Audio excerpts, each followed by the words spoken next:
Live from the Civic Media World Headquarters in Madison, Wisconsin, it's the Todd Albaugh Show. And now, pursuing truth wherever it may lead, here's your host, Todd Albaugh. Good morning across the Civic Media Radio Network and streaming worldwide on the Civic Media app. I'm Todd Albaugh. It is Thursday, April 20th, 2023. A happy 420 to all those celebrating, along with Mr. Aaron Zommers, our producer and engineer. We have gotten to we've gotten to hour number 3. People are really going to start wondering if I've partaken this morning. I have not. Yeah, I've definitely had that too, where people are like, "Are you high?" And I'm like, "I don't do drugs. I'm just tired, man." I think that's what it is for me. I hung out with our friend Chris Pauls last night, had a couple of beverages. That was it. And but nothing crazy. But then I didn't sleep particularly well last night. I don't know why.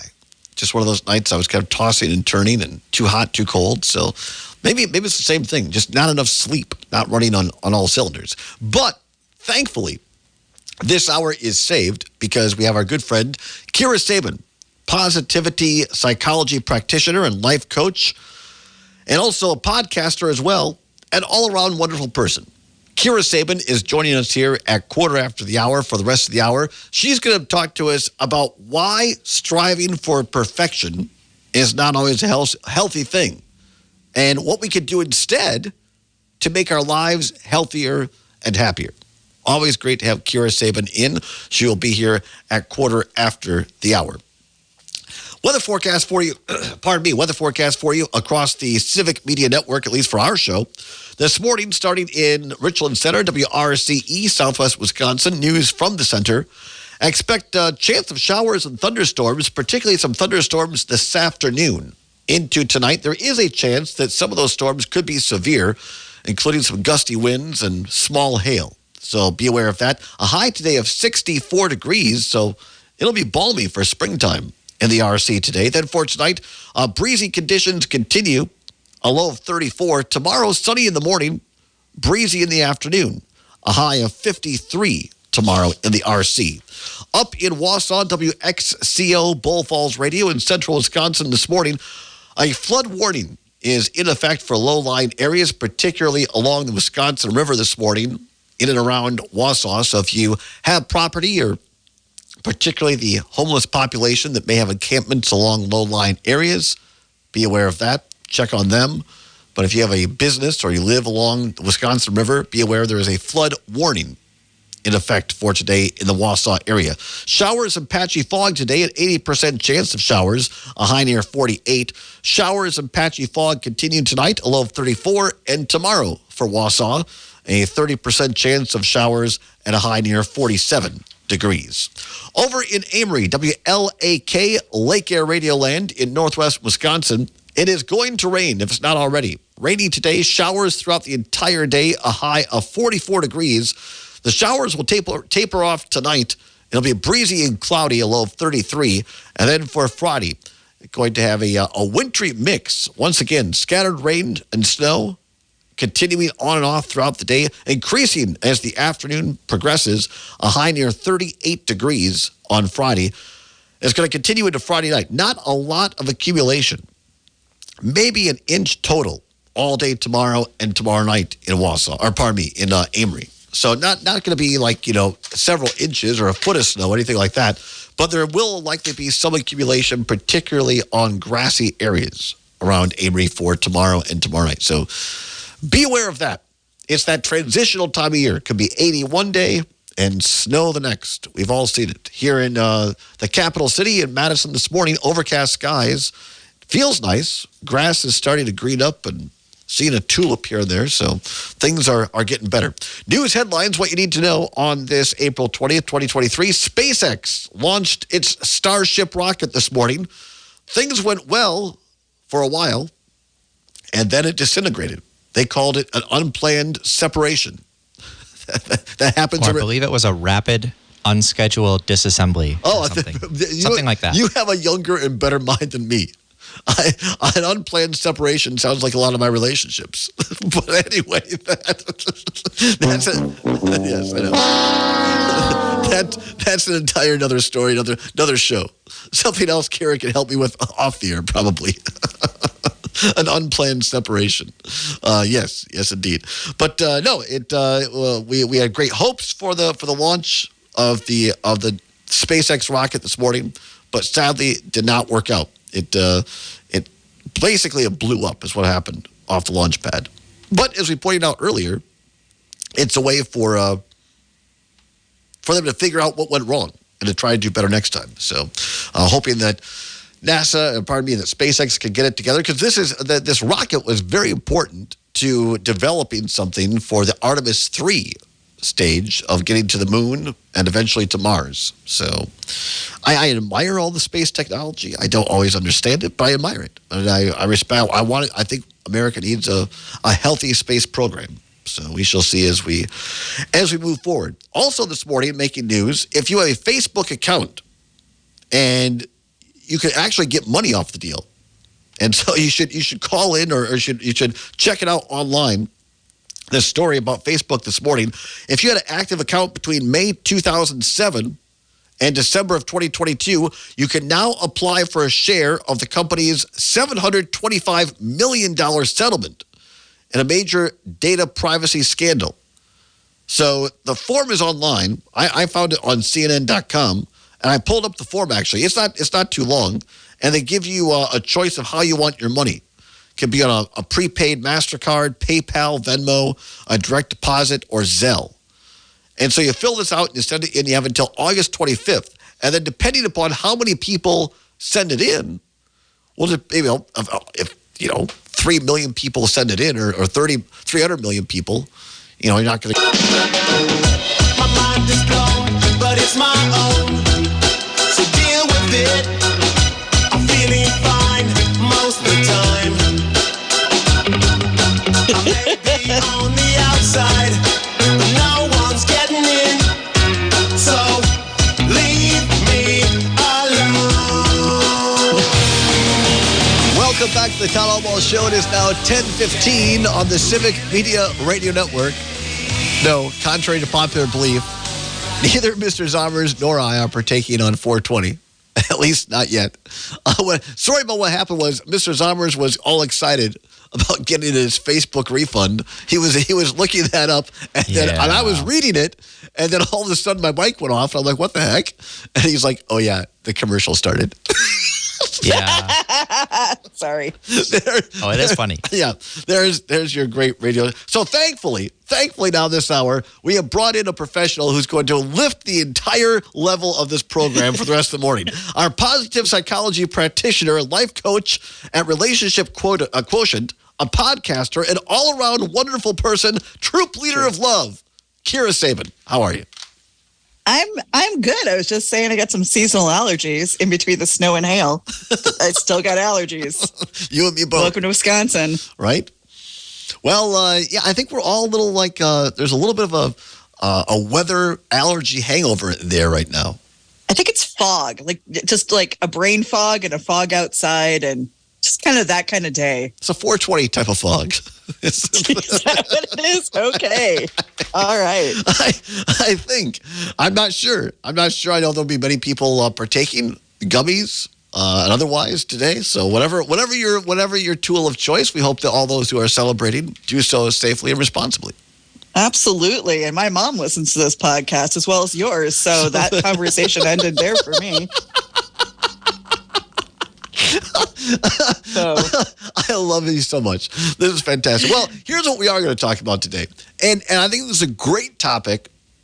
I know I myself have been guilty of this. I think most people at one time or another, at least in our lives, are guilty of striving for perfection. Because I think this is ingrained in us as kids. Absolutely. Of whether, and it's well-intentioned parenting. It is well-intentioned teaching. But it's just kind of society, do everything to your best. You have to be, make sure you get the A, make sure I'm not mimicking my parents or anything. I'm just saying in general, I think there's this out there in society, this driving for perfection that's somehow ingrained in us. Some of us can kind of get over that and have this kind of don't care attitude of I'm not going to be perfect. Some of us have this, whether we're conscious of it or not, continually to be perfect. And it ain't healthy. It's not. And you know what? Knowing the hosts of this podcast, I know that you have ADHD, and we tend to be even harder on ourselves if you were somebody who had like undiagnosed ADHD when you're growing up, which includes me, and I believe it includes you, Todd. Yes, it certainly. What do you mean? Definitely not. It certainly does. No, I mean, I don't care. I'll give myself an example. What I have been guilty of, even in school and in life and in my jobs, I'll have in my head how I want something to be done. And rather than trying to involve someone else or saying, you know what, it's okay if this project isn't 100% the way I want it, just get it done, I will procrastinate and put off turning it in or meeting a deadline because it's not exactly the way I want it. And then, of course, that just makes it worse. But I'm always wanting to make things. The intention is good, but then things just get behind. Absolutely. And I think you're right. We were taught to strive, right? To strive to be the best, to strive to be as perfect as possible. Even through like how most of it, especially here in the States, we're very competitive against each other and things like that. But there's a difference between striving to be your best and perfectionism. And I just want to do a quote really fast, which I don't usually do. But my superstar in my world, Brene Brown.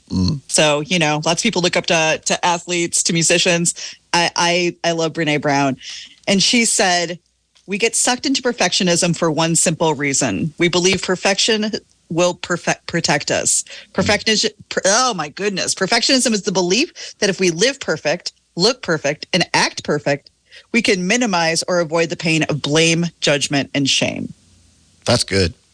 It is so good because I think that a lot of people who are perfectionists don't know they're a perfectionist. Right. For the first time somebody said, I think you're maybe a perfectionist, I laughed because I was like, if you saw my house right now, if you saw even my computer desktop or my I tend to be messy, my thoughts are all over the place. Like, how could I be a perfectionist? But it's not being perfect. It's the constant push and then exhaustion of trying to be perfect. Right. I also think for me, and we grew up in the same place, and there are many wonderful things about where we grew up, but I think growing up in Richland Center, particularly my grandparents, right, you would have to go to Piggly Wiggly or Ed Super Value to get something, and we'd be out working in the yard.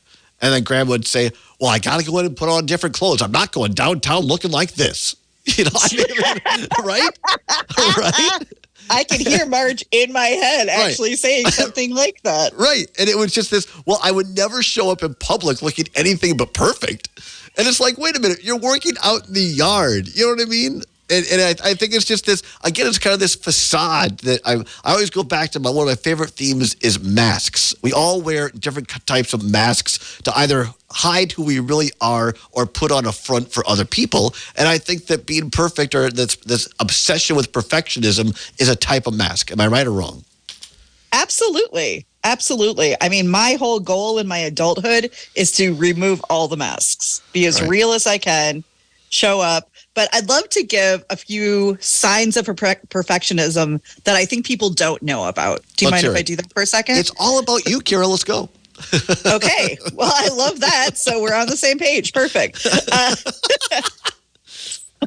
Sorry, I had to take it. Okay. Absolutely.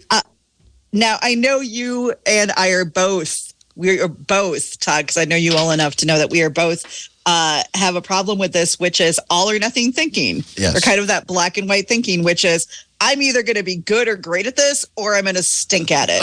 Right? Yeah. This is either going to be good or it's going to be terrible. And there's not a lot for gray area in our head. And I know that, for a long time, if I would try something and I wasn't instantly good at it, I would be like, well, that just means I'm not good at it. So I'm never going to try that again because that's embarrassing. Right. Right? Yeah. And next is we're very self-critical. We're hard on ourselves, right? We, when we do make a mistake, when we do fail, which is part of the human experience, we can be really down on ourselves about it. Mm.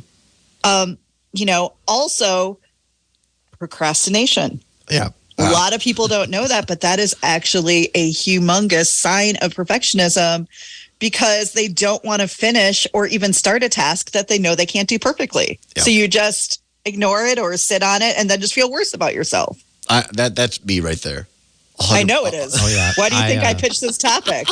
I mean, hey. I know in high school and in college, I did that all the time. And I'd have assignments that were late or I waited until the night before and I'd stare at the page.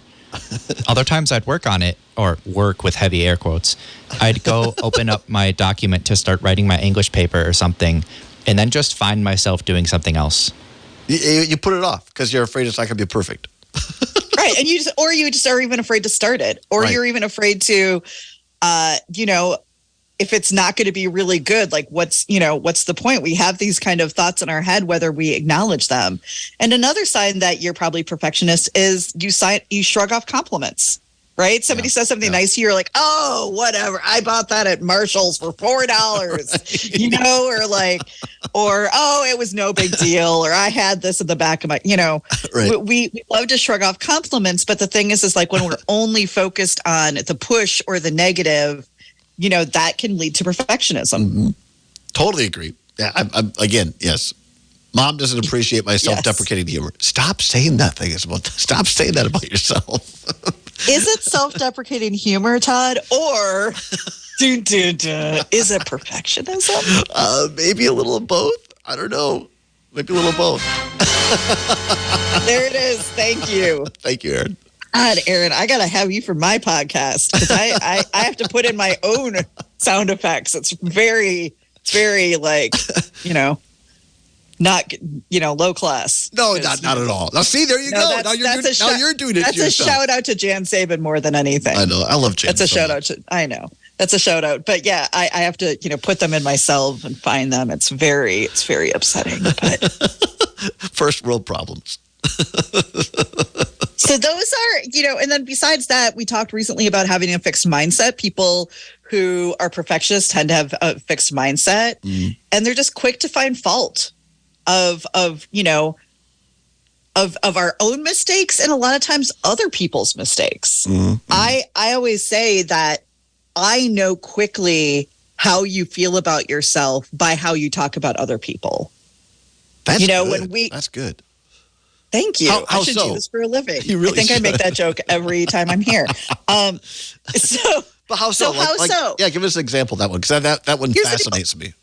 People who like themselves are compassionate to others. Mm-hmm. When you like yourself down to love yourself or accept yourself, you realize that everybody's on a journey. You realize that everybody's on their own journey, and you get to decide whether or not you want that person in your life or not. Mm-hmm. But when I hear people pick people apart on how they look or how they sound or their hair or their shoes or their whatever, that tells me that there's not a lot of compassion or self-compassion because they go hand in hand. You're not really compassionate towards others fully if you don't know how to be compassionate to yourself and vice versa. It's always projection, like we said earlier. Yeah, right. And so you can say how much you like yourself and you're happy with yourself. But if you're there then pointing the fingers at everybody else in the room or sitting in the corner making snarky comments, that tells me everything I need to know about where your self-worth is and where your mental health is in a lot of ways. That's really fascinating because I think a lot of people, when you see or hear people degrading others, I think sometimes the first reaction is, well, what a jerk they are. But you're right. Oftentimes it's more telling about where they are in their own journey than anything else. Right. And I think that we can sometimes assume people who are like that are maybe cocky or even confident. But like I said, people who like themselves don't spend their time critically picking other people apart. That's not what they do. Right. No, we get this in our minds, and then it's hard to change. Once you get these things in your mind, you think, well, that person's just a jerk. But sometimes maybe they just need a little bit of love and understanding back. Absolutely. I mean, we all do. But I think the biggest thing is that understanding that everybody's on their own journey, and also understanding that not every person has to play a role in your life. If somebody can't be kind to you, if somebody's constantly putting you down or critical, they don't have to be there. For anybody here who's an adult, they don't have to be there. That's a hard one for me sometimes, right? I know. Well, maybe if I just try harder or whatever. And because sometimes you want people in your life. You want to fix. I'm a fixer. And sometimes you how's that working for you, Todd? It hasn't always worked out real well, Kira, to be honest. We'll come back and talk more with Kira Sabin, our wonderful friend, about not being a perfectionist. It ain't healthy. This is the Todd Albaugh Show, and this is the Civic Media Radio Network.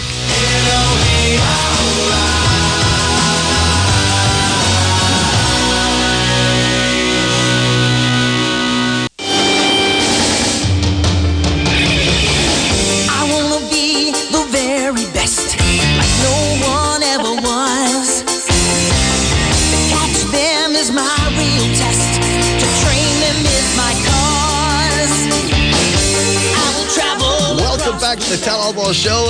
It is now 10:33 on the Civic Media Radio Network. Mr. Zommers, what did you dial up there for us? That's the Pokemon theme. Very nice. Wow. Digging deep in the starts archive. off perfectly. It does. I want to be perfect. The very best, like no one ever was. The obsession for perfection. That is our topic this morning with the one, the only Kira Sabin, our life coach and positive psychology practitioner, true pleader of love, and podcaster at the Relationship Quotient, Kira Sabin. Kira, we've heard from our good friend Jeff Perry this morning, who says some of us are content with the comfort of consistent mediocrity. So that's Jeff. I feel like that is a Jeff Perry comment through and through. Very much. He is healthy. He is not striving for perfection like some of us. I mean, that's the goal. Well, I don't know if mediocrity is the goal, but I think that on some level, good enough is the goal, right? Being able to say, I put my time and my energy in, this is what it is, and it's good enough. Do the best you can because that's all you can do. That's all you can do. Right? That's all you can do. Unfortunately, my father used to say, well, that's perfect. You can't do better than perfect. So that's not so helpful now, Joe Sabin. Not so helpful now, I'm realizing. Kira's talking to us this morning about this strive for a lot of us to try to be perfect, and how even though society, as we grow up, we're told, to try to be perfect, it can actually be unhealthy. And before the break, kind of talking about some of the signs of a perfectionist, like it has to be all perfect or you don't want anything, being self-critical, holding ourselves up to an impossible standard. I want to get into a little bit, Kira, of what trying to be perfect can lead to. And one of them, I know you've said, is compare and despair. Can you talk to us about that a little bit? Yeah, absolutely. And this is not that we haven't always been a comparison culture. I think that's kind of a little bit of built into our brains, this tribal, us kind of comparing ourselves to the rest of our community. That's how we knew tribal leaders in the past. It's all part of the history of community. But especially with social media out there, we now just open up our phones, and even if we're having a great day, all of a sudden we're like, oh, wow, look at somebody else got a promotion. Oh, wait, that person just got a new boyfriend or girlfriend. Great, that person got, and then all of a sudden our successes or just even our okays don't feel as good anymore. I think this is a huge one because I don't go on Facebook as much as some people. And when I do, I find it's just a rat hole. I mean, it just sucks you into an abyss, and pretty soon an hour has gone by, and you feel crappy about yourself.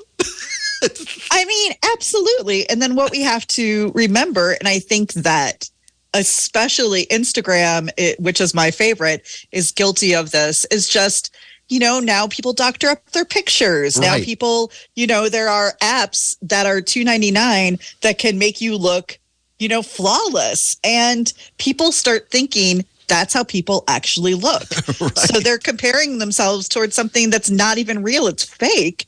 And we live in this constant, not good enough. I'm not thin enough. I'm not pretty enough. I'm not smart enough. I'm not, talented enough. And it wears on us. And and one of my favorite quotes of all time is, comparison is a thief of joy. Wow, that's good. That's really good. And it really is, because if we only compare ourselves to what we see. We don't see behind the scenes. We don't see people's actual relationships. We don't see anything really besides what people choose to show us. And that's going to be the really, really good stuff. Mm-hmm. I think that's so true. Again, I find myself falling into that. And I have to sometimes consciously just stop and think. I mean, like some of these people that post like the perfect lifestyle on TV or on social media, like you kind of know other things going on in their life. And it's like, well, that ain't exactly the whole story.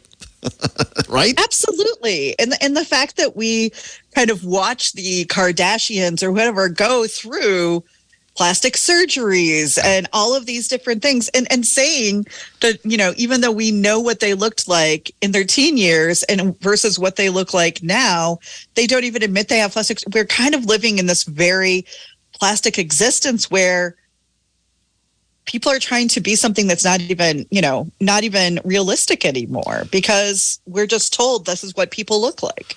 And I think that can lead to the second thing of trying to be a perfectionist. It really comes down to a lot of mental health struggles, does it not? Absolutely. And perfectionism has way worse side effects than I think people think it does. I think they're kind of like, oh, I'm just a little hard on myself sometimes, or, I'm just striving to be my best. But truly, besides what we were talking about, just kind of procrastination and things like that, it can lead to pretty deep depression. It can lead to anxiety. It can lead to social anxiety. If you feel like you've put on weight or you don't fit in your clothes right anymore, or you don't, your hair is thinning or whatever, because we're constantly comparing ourselves or trying to strive for this perfectionism, it can just stop us in our life. Also, huge things like low self-worth and eating disorders are a major side effect from perfectionism. Mm-hmm. No, I mean, you can have, and then you get into all, really severe mental health issues where people start, considering self-harm issues and things like that. And it can be, to its full extent, it can be life-threatening if you really aren't aware, I think, and stop and say, look, it's not about being perfect. It's about being me. And it's just about being and being real, because life satisfaction and self-worth, all of these things exist in reality. They don't exist in just our mind. They exist in, human connection. They exist in friendships. They exist in how we are present with the people in our lives. And, if we spend our days, just scrolling and feeling bad, that has a lot of really negative, like you said, it can lead to suicide. You've talked about this with us, Kira, before on other topics, but I want to just touch on it again because I think it's applicable here. This attitude of gratitude and just getting outside and being thankful for what we do have. I mean, I took a walk downtown Madison and along the lake and stuff for an hour and a half this week and felt so much better. And I focused, instead of like the things that I'm going through that aren't going well, I just started listing off in my head like what I'm thankful for and like what is good. And I think that's the way, yes or no, of helping to overcome some of these mental health struggles that perfectionism can lead to. Absolutely. And it's more impactful than people even think possible. Mm-hmm. That's the crazy thing that I think for a long time I thought like I had to have, a pretty big medication or, weekly therapy. And I'm not saying all of those things are not important. I am on an antidepressant. I'm very open about it. I have a therapist. I've had therapists throughout my life that I absolutely adore. But there are small things we can do that really can help. One of them is daily gratitude and getting outside. That's a huge part of what's called PERMA, which is the 5 parts of positive psychology. And they found that part of the reason of depression is we're just not getting outside enough.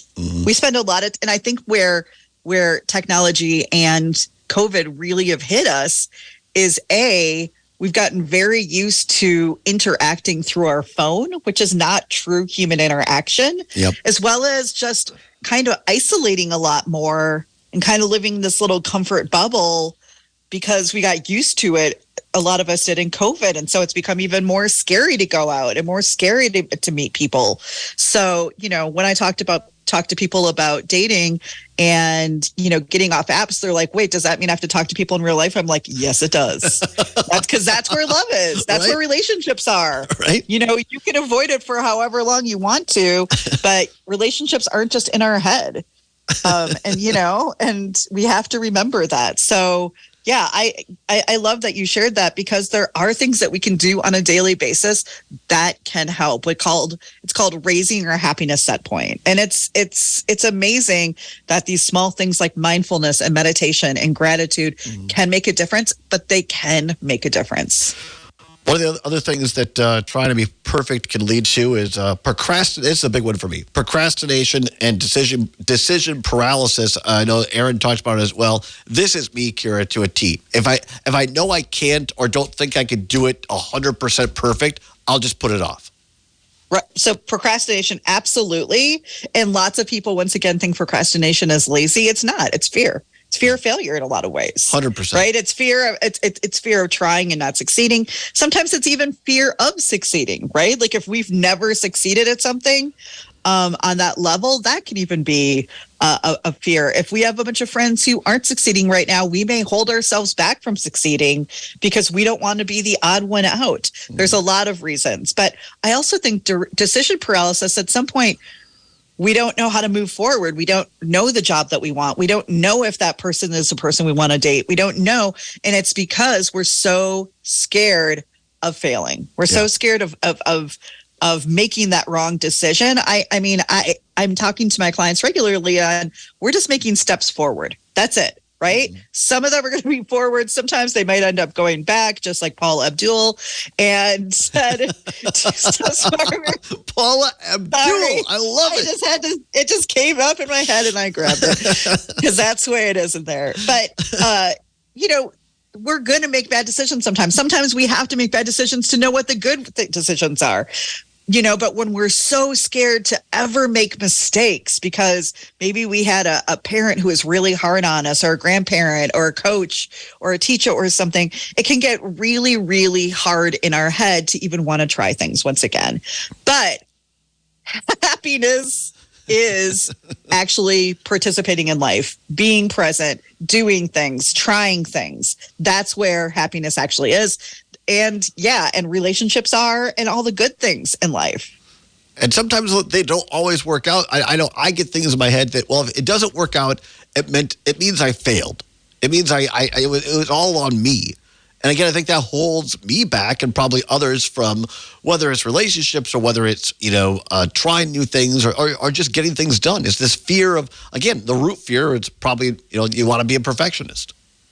Yeah, absolutely. We don't like to make mistakes. What do mistakes mean about us? Or if we fail, like what does failure mean about us? I think one of the biggest ones that I really challenge people, because I work a lot in love and dating and relationships, is kind of re-looking at our idea of success in relationships. Right now, in our culture, we have one idea of success. You meet someone, you marry them, and you live together forever till one of you dies. Right. Or both of you dies, hopefully holding hands like the Notebook. Aww. Right? So, but that's not really that's our only success measure for relationships. Yeah. Like we need to rethink that, because that's not true. I love to say that, our great-great-grandparents really didn't live till over 40, 45 years old. So when they married, their married for life looks way different than ours does, right? So It's just different expectations. It's just different things. But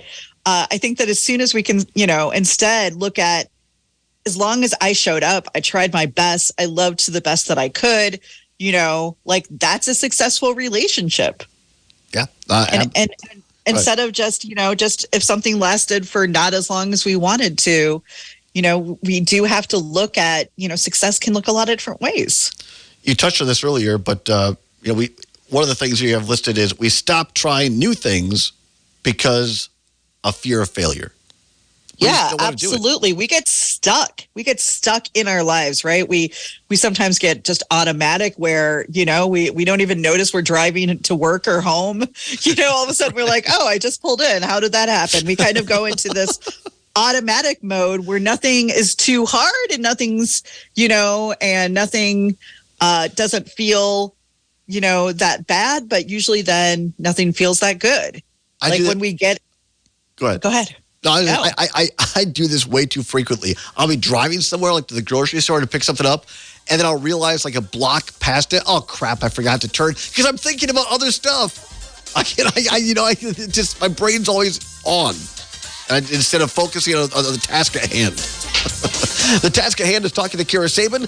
We'll come back and talk about the striving to be perfect, why it ain't healthy after this on the Tom Ball Show.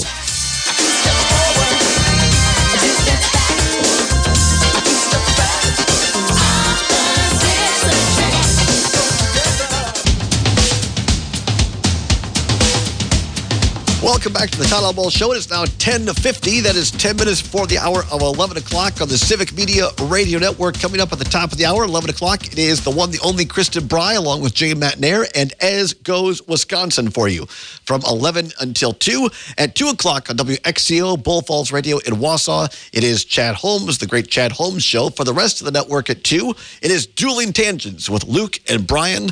And then at 3 o'clock, get ready. Matt Flynn Direct. Lines are open. All callers are taken. Matt Flynn Direct at 4 o'clock. The Devil's Advocates with Crudy and Dom. It's never personal, only politics. The Devil's Advocate at 6 o'clock. Native Roots Radio. News and entertainment from a Native American perspective. And at 8 o'clock, Rick Smith, Across America. Another great lineup. Don't forget as well, the Brewers are off today. They'll be back in action tomorrow on WRCE in Richland Center and WISS in Oshkosh. Finishing up this hour with our wonderful and talented Kira Sabin, who is a positive psychology practitioner, life coach at Relationship Quotient, a podcaster, and also the troop leader of love. I love you reading those titles. I know, because they're always they're a little clunky. I'm gonna have to work on it. Well, no, but I just have to say them better because I want to be goofier about it. I try to be serious. I try to be more serious. I'm like, I just want to say, she's the Julie Cruz director of love. I mean, you can. All right. Am I going to stop you, Todd? I am not. Well, because we're both that level of ridiculous. Talking this hour, this segment, and this has been great, talking about this obsession that a lot of us have, towards being perfectionists, and how it's really not healthy at all. We've kind of talked about professional work, school things, a little bit about love, but maybe finishing up a little bit how this striving for perfection pushes us away from actual love and connection. And you've talked to us about what actual love is before, but explain to us, if you'd be so very kind, how this striving for perfectionism plays into it. Well, the thing is that, and I feel like this is really tied to love and dating and relationships, this idea of always putting our best foot forward, saying the right thing, almost winning people over versus connection. And one of my favorite quotes is, people can like us for being nice and people can respect us for having our stuff together, but we can only have love when there's vulnerability. And vulnerability is kind of that nooks and crannies of where we struggle, and that's how people can love us. Yeah. We can't actually love perfect. It's impossible. That's not how love works. Love works in how we take care of each other. Yes. Love shows up in how we love each other, how we support each other on our tough days. Love can't really exist if both people are perfectly great, because that's not what love is. Love is how we show up and connect with each other. And those are usually during tougher and vulnerable times. I think that is so good, Kira. And it's just like so true, because I think once we're vulnerable with another person and you kind of let down your guard, and whether it's sharing something that happened in your childhood or whether it's something you're struggling with in your life, and it's like, wow, that means a lot that you shared that with me. And then you share something. And then it's like, hey, neither one of us are perfect, but we enjoy each other. And that's where, for me, then it's all over. It's like, oh my God, this is fantastic. You know, and, Well, but we can have some more filters or boundaries than that, but that is where I mean, and I think that we were never taught this. Kira's like, Sorry. hold on there, big boy, don't fall for him yet. Gotta keep it slightly healthy. That's what I'm not getting paid for, to do this. So, my point is for me personally, I don't fall for someone or find someone attractive because he's the best hunk and fantastically gorgeous and perfect and chiseled. I mean, I'm not going to say I don't look, but I'm just saying if you want to care about someone, if you want to love about someone, it's their imperfections that I find in my heart and soul more attractive. and that's not just you, Todd. Like, that's actually the science, right? That's actually the research of what love is in the way, or how we love each other in a relationship. And this is what I like to say about Danny and I, like, because one of the things I built into this business are our international retreats. It's something I always wanted to do. We have now, in the last 9 years of being together, gotten to see the world. We've been to Italy and France and Greece, and we lived in Costa Rica and Mexico. We've been to all of these beautiful places and had these romantic moments. But where our relationship is grounded is in the conversations on this couch where we're struggling. When I talk about my health or my weight, when he's talking about, maybe a job he hasn't liked, or or where he struggled. He got sober the first year of our relationship. So that's where our relationship is built. That's where it becomes unshakable, because we are here for each other so deeply. Right. And isn't it weird that the whole concept of dating in society is, again, putting on your best clothes, putting your best makeup, your best haircut, looking perfect. And then it's like, ludicrous. Right? And then it's like that, but that's not really what you actually fall in love with someone about. That's not where love is. That's not even, and in fact, I'm convinced, and I've been saying this a lot on my own podcast lately, that we have now kind of learned how to win people over versus connect. Right. And winning people over has nothing to do with love. Yeah. That's more just getting people to like us versus any kind of deeper connection. And that's a problem. Yeah. But, that's also the work I do. I'm just finishing up a course right now. And one of the ladies just yesterday said to me, like, I went on a date. I didn't overthink like what I wore. I was just myself. I didn't, I wasn't overthinking what I was saying. And I was just like, that's the point, to just be able to show up as yourself and walk away going, do I like them? Do I see that they're in a emotionally available place to date? Like asking real questions that get us real relationships instead of, and when you start hitting our age, Todd, you start realizing that, boy, it doesn't matter like what you want your body to look like. It's going to do whatever it's going to do anyway, right? Like would it be that stuff we used to concentrate on doesn't really matter anymore. Would it be fun to have like a dating, like a speed dating thing, whatever, where you all go to like a Hampton Inn and then you come down as you are, just like in your shorts and pajamas, hair askew and bad breath, and you sit there and have a Hampton Inn buffet and speed date? I mean, I like things a little nicer than the Hampton Inn. Not that the Hampton Inn is bad. It's slumming it for the Hampton Inn for Kira. Well, maybe Marriott at least, right? Okay, I don't know. sure. I don't know. Quickly, give us if people want to find you on your podcast and whatnot, give us the deets. Yeah, absolutely. Relationship-quotient.com is my site. Yep. And I have a podcast that I do 4 or 5 days a week called Reinventing Dating Daily. And I talk all about things like perfectionism and love and the stages of relationship and just kind of the science and psychology of why love works and why it doesn't. And I work with people on that. You will not be sorry. Check out Kira at those sites. More Kira, more happy. That's what I say. Kira, have a great day. thanks. Talk to you in a couple of weeks. We'll see everybody tomorrow. Stay tuned. As Goes Wisconsin is next. This is Todd Alba on Civic Media saying, keep banging your drum.